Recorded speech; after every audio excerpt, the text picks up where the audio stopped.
Exercise చేసినప్పుడు గుండె వేగం పెరుగుతుంది. అంటే సాధారణంగా కొంతమందికి పెద్దవాళ్ళకైతేనే 220 ఏజ్ అని చెప్పేసి అంటాం. సో అంతవరకు ఓకే, అంతకన్నా ఎక్కువైతే you should stop your play or something అని అంటాం కదా. సో పిల్లల విషయంలో శ్వాస తీసుకునే విషయంలో కానీ గుండె కొట్టుకునే విషయంలో కానీ ఏమైనా పరిమితులు ఉన్నాయా?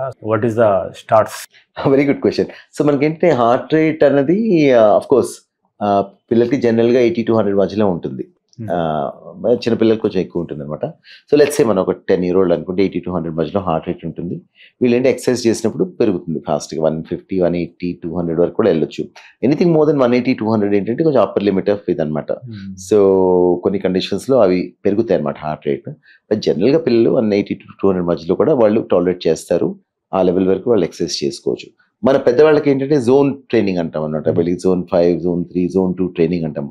మనకి ఏంటంటే మన కెపాసిటీ బట్టి ప్లస్ మన టార్గెట్ బట్టి ఆ జోన్ ట్రైనింగ్ అని చెప్తా ఉన్నాం. పిల్లలు చేయడం కష్టము, బట్ పెద్దవాళ్ళు కొంచెం కేర్ఫుల్గా ఉండాలి. ఆ జోన్ ట్రైనింగ్ ప్రకారంగా చేసుకోవాలి. 62 లక్షల మంది ప్రజల్లో మెడ్ప్లస్ బ్రాండ్ మెడిసిన్స్ కి మారడం వలన 915 కోట్ల రూపాయలు సేవ్ చేసుకున్నారు. అదే మెడిసిన్స్ అదే క్వాలిటీతో 50 to 80% డిస్కౌంట్లు.